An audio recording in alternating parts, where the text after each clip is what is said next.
Hello प्यारे बच्चों कैसे हो। उम्मीद करता हूँ मस्त होंगे और पढ़ाई में व्यस्त होंगे। मैं फिर से आप सभी का स्वागत करता हूँ बेसिक्स ऑफ साइकोलॉजी के यूट्यूब चैनल पर। और बच्चों आज की क्लास में जो हम टॉपिक पढ़ने वाले हैं वो पढ़ेंगे स्थलाकृतिक टॉपोग्राफिकल स्ट्रक्चर, ठीक है, जो कि सिगमंड फ्रायड के द्वारा बताई गई है। तो एक बार पुनः बात कर लेते हैं हमारी प्रीवियस क्लास में हमने बात की थी सिगमंड फ्रायड के द्वारा दिए गए मनोविश्लेषणात्मक सिद्धांत की। इस मनोविश्लेषणात्मक सिद्धांत में सिगमंड फ्रायड ने क्या बताया था। इसमें सिगमंड फ्रायड ने जो है मन की अगर हम बात करें या टोटल हम बात करें, सिगमंड फ्रायड का जो सिद्धांत था उसके 3 पहलू बताए थे। वो 3 पहलू कौन कौन से थे? पहला पहलू था स्थलाकृतिक या टोपोग्राफिकल स्ट्रक्चर, दूसरा पहलू था डायनेमिक या हम कहते हैं गत्यात्मक स्ट्रक्चर, गत्यात्मक संरचना, और तीसरा पहलू जो बताया था सिगमंड फ्रायड ने वो बताया था मनोलैंगिक विकास। तो अब हमें यहाँ पे वन बाय वन की बात करनी है। तो आज की क्लास में जो हम बात करेंगे वो बात करेंगे स्थलाकृतिक टॉपोग्राफिकल स्ट्रक्चर, ठीक है। तो इस पहलू में सिगमंड फ्रायड ने मन की दशाओं की बात की है और सिगमंड फ्रायड ने मन की 3 दशाएं बताई। वो 3 दशाएं कौन कौन सी हैं? एक बताइए चेतन, दूसरी अचेतन और तीसरी अर्धचेतन। तो सुन लीजिएगा एक बार, चेतन, अचेतन और अर्धचेतन। चेतन अवस्था होती है वो मन का 10% हिस्सा होती है। मैं कह दूं 10% या मैं कह दूं 1/10, 1/10 भाग होती है। जबकि अचेतन जो अवस्था होती है, ठीक है, उसे हम कह सकते हैं 90% या 9/10 भाग। जबकि अर्धचेतन जो अवस्था होती है वो चेतन और अचेतन दोनों के मध्य की अवस्था होती है, ठीक है। चेतन अवस्था जो होती है वो वास्तविकता और वर्तमान से संबंधित होती है, जबकि अचेतन अवस्था हमारे जो भूतपूर्व अनुभव हैं, कटु अनुभूतियां हैं, उनसे संबंधित होती है। और अचेतन जो अवस्था, अर्धचेतन जो अवस्था होती है, हम कह चुके हैं कि चेतन और अचेतन दोनों से संबंधित होती है, ठीक है। तो दोनों के मध्य की अवस्था होती है। तो चलिए पढ़ते हैं हम स्थलाकृतिक टॉपोग्राफिकल स्ट्रक्चर। देखिए, तो मन की कितनी दशाएं बताई गई हैं? 3 दशाएं। पहली दशा चेतन, जिसे हम कह सकते हैं कॉन्शियस। दूसरी दशा बताई है अचेतन, जिसे हम कह सकते हैं अनकॉन्शियस। और तीसरी दशा की बात करें तो सिगमंड फ्रायड के द्वारा तीसरी दशा बताई गई है अर्धचेतन, जिसे हम कह सकते हैं सबकॉन्शियस स्टेट या सबकॉन्शियस माइंड। चलिए अब देखिए एक एक की बात करें तो ये जो अवस्था होती है कितना कितना हिस्सा होती है भाई? 1/10। ये होती है 1/10 कह दो, ठीक है, या कह दो 10%, ठीक है, दोनों का मतलब एक ही। अचेतन जो अवस्था होती है ये होती है 9/10 या कह दो 90%। जबकि अर्धचेतन अवस्था जो होती है वो चेतन और अचेतन दोनों अवस्थाओं के बीच की अवस्था होती है, ठीक है। परसेंटेज में ये हम इसका हिस्सा नहीं बता सकते, ये इन दोनों हिस्सों में से ही होती है और दोनों के मध्य की अवस्था होती है। चलिए आगे अगर हम बात करें तो चेतन जो अवस्था होती है ये मस्तिष्क की जागृत अवस्था होती है, ठीक है, ये मस्तिष्क की जागृत अवस्था होती है। सेकंड, वर्तमान तथा वास्तविकता से संबंधित होती है, ठीक है। इसमें व्यक्ति कॉन्शियस रहता है, जो भी कार्य करता है, सोचता समझता है, उनको अपने मस्तिष्क से तोलता है कि अगर ऐसा मैं करता हूं तो उसका परिणाम क्या होगा, ठीक है। तो इनसे संबंधित होती है, वर्तमान तथा वास्तविकता से संबंधित होती है, वर्तमान के अनुभवों से संबंधित होती है तथा व्यक्ति के नियंत्रण में होती है, ठीक है। तो व्यक्ति जो भी कुछ करता है, जो कुछ कर रहा होता है वो सारा चेतन अवस्था में उसके नियंत्रण में होता है। तो ये होती है हमारी चेतन अवस्था। अचेतन अवस्था की बात करें तो ये चेतन मन के ठीक विपरीत होती है, ठीक है। नाम भी इसका चेतन अचेतन, या हम कहते हैं कॉन्शियस अनकॉन्शियस। तो चेतन मन के ठीक विपरीत होती है। ये भूतकाल से संबंधित होती है, ठीक है, भूतकाल से संबंधित, मुख्य नहीं भूतकाल से संबंधित होती है। जो भी हमारी कई सारे कटु अनुभूति जो होते हैं वो अचेतन मन में ही रहते हैं, तो भूतकाल से संबंधित होती है। भूतकाल के अनुभवों, दुखद बातों, कटु अनुभूतियों से संबंधित होती है। ये व्यक्ति के नियंत्रण से बाहर होती है, ठीक है। कई बार व्यक्ति किसी भावना में आके, ठीक है, भावना में आ जाता है, या कई बार व्यक्ति, ठीक है, गलत सोच रखता है तो वो सारे उन गलत सोच के वशीभूत होकर व्यक्ति गलत काम कर देता है। तो ये व्यक्ति के नियंत्रण से बाहर होती है। अनैतिक तथा असामाजिक इच्छाओं का भंडार गृह होता है इसमें। हमारी कोई भी जो अनैतिक या असामाजिक इच्छाएं होती हैं वो हमारे कौन से मन में संग्रहित रहती हैं, वो अचेतन मन में संग्रहित रहती हैं, तो उनका भंडार गृह होती है। और सिगमंड फ्रायड ने इसे सबसे महत्वपूर्ण माना है। सबसे महत्वपूर्ण क्यों माना है? क्योंकि कई बार कटु अनुभूतियां होती हैं, ठीक है, उनसे व्यक्ति का, मैं कहता हूं 1 दिन 2 दिन 3 दिन कई सारे दिन उनके डिस्टर्ब रहते हैं। अगर वो कटु अनुभूतियां चेतन मन में रहें तो व्यक्ति कुछ कर ही नहीं पाएगा, ठीक है, वो उन बातों से हमेशा दुखी रहेगा।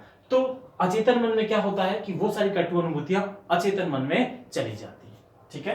तो अचेतन मन में जाने से व्यक्ति अपनी नॉर्मल लाइफ जी सकता है। तो इसीलिए सिगमंड फ्रायड ने इसे सबसे महत्वपूर्ण माना है। करेक्ट। चलिए, तो ये बात हो गई किसकी बात? अचेतन या अनकॉन्शियस माइंड की। अब बात करते हैं हम अर्धचेतन अवस्था की।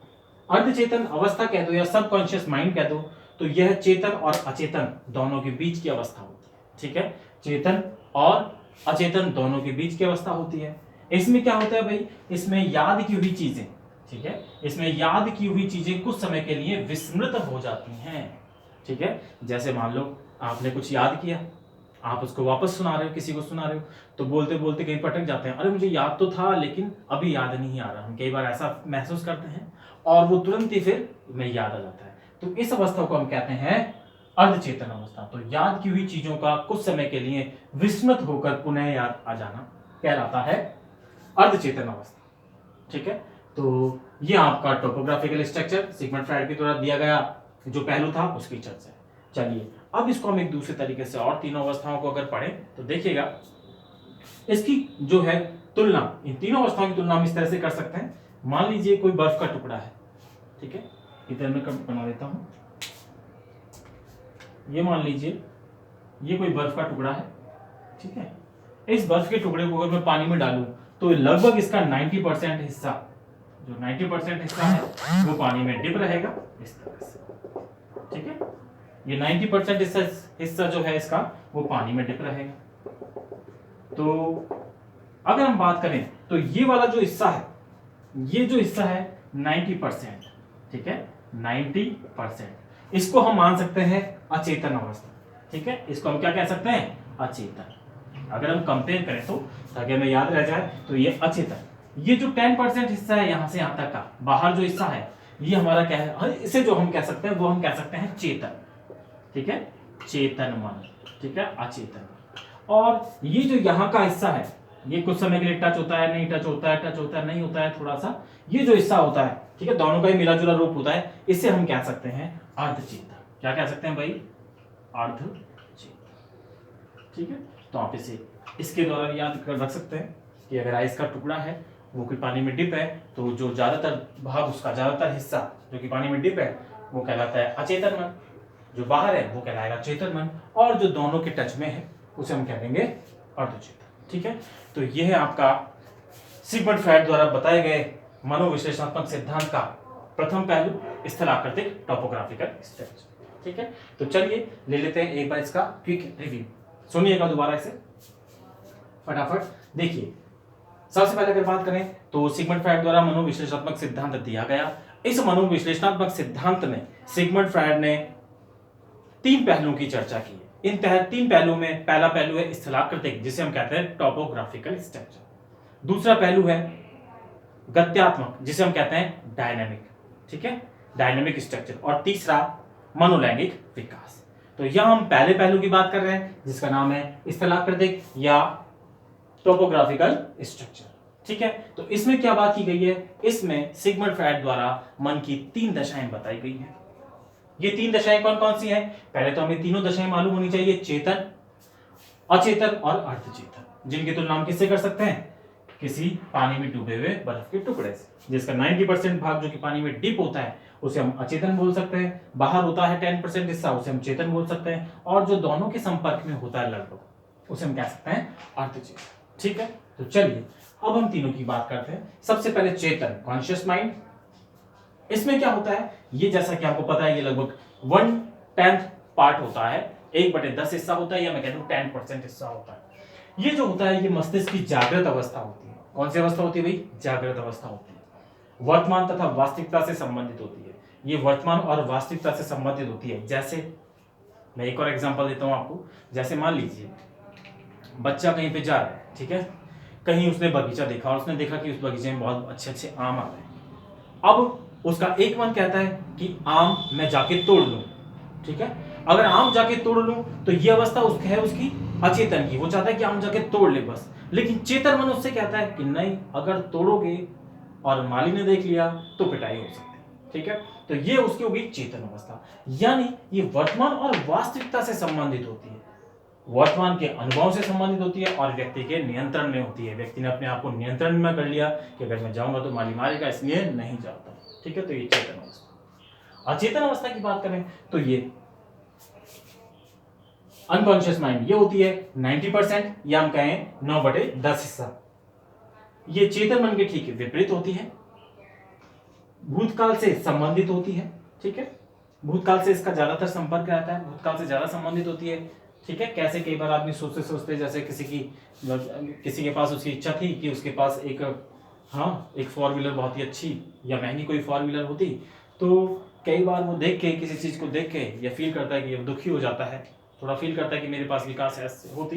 तो ये सारी इच्छाएं उसके भूतकाल के अनुभव या दुखद बातें, ये उसकी किस में रहती है भाई, अचेतन मन में रहती है, ठीक है। तो भूतकाल के अनुभव, दुखद बातों तथा कटु अनुभूतियों से संबंधित होती है, ये व्यक्ति के नियंत्रण से बाहर होती है। जैसा कि मैंने कहा कि व्यक्ति चाहता है कि मैं ये मैंगो तोड़ूं और वो जाके तोड़ लेता है, तो ये उसके अचेतन मन के कारण ही ऐसा हुआ है, ठीक है। यह अनैतिक तथा असामाजिक इच्छाओं का भंडार गृह होती है और सिगमंड फ्रायड ने इसे सबसे महत्वपूर्ण माना है। सबसे महत्वपूर्ण क्यों है? क्योंकि ऐसी दुखद बातें होती हैं जिनके कारण हम बहुत डिस्टर्ब रहते हैं। अगर वो बातें हमारे चेतन मन में ही रहेंगी तो हम कुछ नहीं कर पाएंगे, इसलिए वो सारी बातें कहाँ चली जाती है, हमारे अचेतन में, ठीक है। चलिए, तीसरी जो स्टेट या मैं कहूं मन की दशा है, तो कौन सी है? अर्धचेतन, जिसे हम कह सकते हैं सबकॉन्शियस माइंड। ये चेतन और अचेतन के बीच की अवस्था होती है। इसमें क्या होता है भाई, याद की हुई चीजों का कुछ समय के लिए विस्मृत होकर पुनः याद आ जाना, ठीक है। जब भी हम किसी चीज को याद करके किसी को सुनाते हैं या कभी बात करते हैं, अरे फला व्यक्ति, उसका नाम कई बार कुछ टाइम के लिए हम भूल जाते हैं नाम, और फिर वो नाम हमें पुनः याद आ जाता है। तो ये वही अवस्था होती है, इसे हम कहते हैं अर्धचेतन या सबकॉन्शियस माइंड, करेक्ट। तो भाई ये है आपका टॉपोग्राफिकल स्ट्रक्चर, जिसमें मन की 3 दशाएं बताई हैं, ठीक है। अगले वीडियो में हम बात करेंगे डायनेमिक स्ट्रक्चर की, ठीक है।